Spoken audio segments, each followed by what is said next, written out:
Hi, my name's Korey Fauque and I farm with my wife Wendy up here in Sunburst, Montana.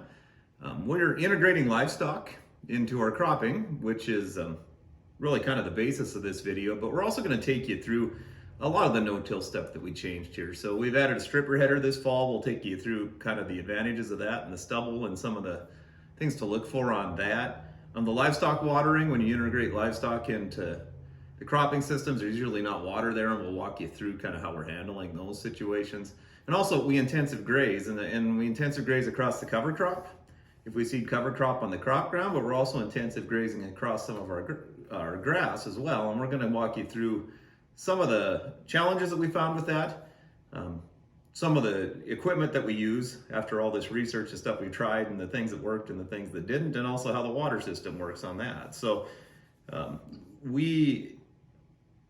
We've been no-tilling on this farm between my dad, who retired about 10 years ago, and us for about 20 years.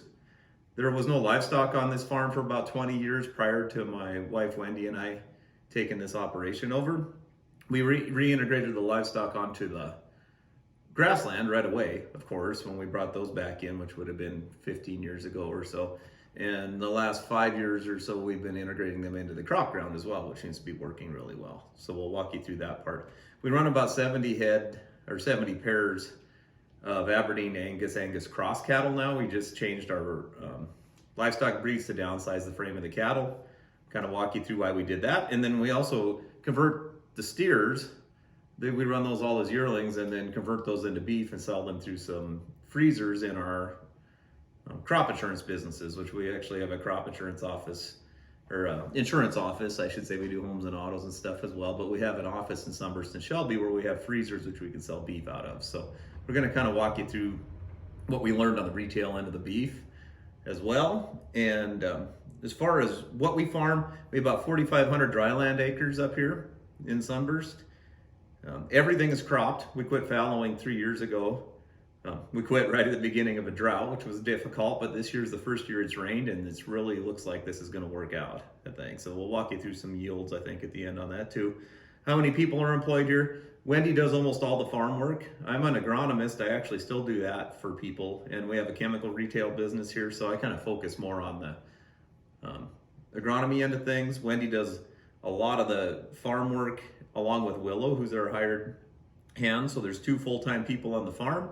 And then our insurance office actually splits an employee with the chemical retail business, which is with Ben Taylor's here. And so that employee works half-time on the farm, and I work about maybe half-time on the farm as well. So there'd be 2 full-time farm employees, 2 part-time farm employees.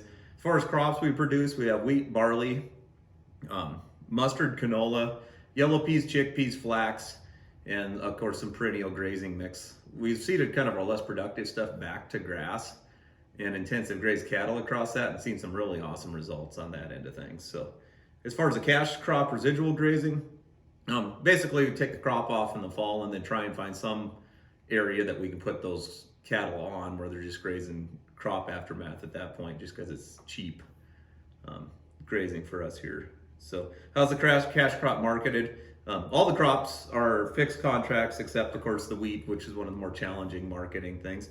We do malt barley, so that's a contract. Chickpeas are an pretty easy crop to contract. The mustard's a contracted crop. And then the yellow peas, those are usually open market, that we just deliver up to Sweetgrass, or somebody comes out of Canada and picks those up. So as far as the livestock breed, we were all Angus. Our frame sizes were getting ridiculously huge, like 1,700 pound cows. Super inefficient, right? As far as maintaining themselves in the winter or finishing on grass. Even we were getting steers that were finished weights up to 1,400, 1,500 pounds, which really for our beef thing is excessively large. So we did a lot of research on these Aberdeen Angus cows. We considered going straight Aberdeen, and in the end, we ended up switching to Aberdeen Angus cross, which are called moderator cattle. Frame size of about 1,000 to 1,100 pounds. But the steers finish at a smaller weight. They finish quicker and better on grass, and bigger ribeye area, and a bigger cutout when they're butchered. So I think it's going to be a really positive change for our beef business, really consistent meat quality, because the place we got them from is bred for nothing more than just that, basically. And So far, super happy with the cows. Super happy with the amount of grass they're consuming. You can run basically 30% more animals than you would have with the big frame-sized ones. So I think that's going to work out well. Do we soil sample? We do. We soil sample every field in 3 zones. So there's a red, yellow, and green. So highly productive, average, and low productive areas of the field. It might be that there's a red area up in one corner and a red down in the bottom right corner.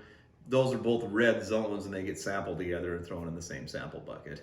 So I'll put up some footage or whatever of that too, so you guys can kind of see how the zone sampling works on our place. We don't get really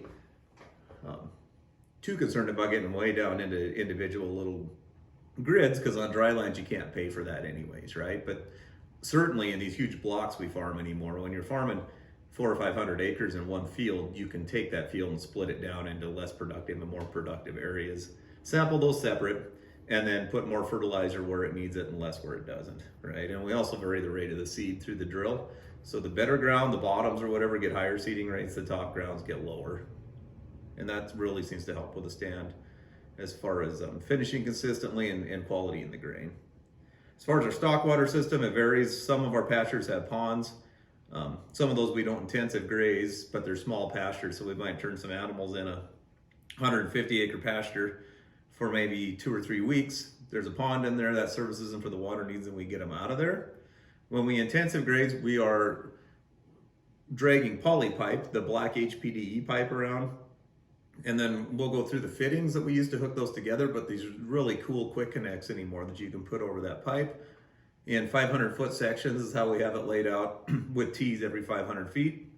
And we even have water that we can pull along behind the cattle to service the cattle as we move the fences, basically. And that system seems to be really working well as long as it's not hot out. Once it gets hot, then we have some issues with some heat, that pipe heating the water up, but we will go through that as well. So anyways, that's a quick overview of our farm. I hope I can kind of walk you around the farm and show you this stuff so that you guys can learn just like we did. We spent so much time on the internet researching all these things, trying to find everything from how to water the cattle, where to find a waterer, what the best type of poly wire is to use, which there's big variances in that, even in the intensive grazing part. And I hope you can just kind of take all the time that we spent and save yourself some time as we walk through this. So thanks a lot. It'll be fun to kind of take you along here and kind of show you what we've discovered. And I hope we get a chance to learn from all of you someday here too. So.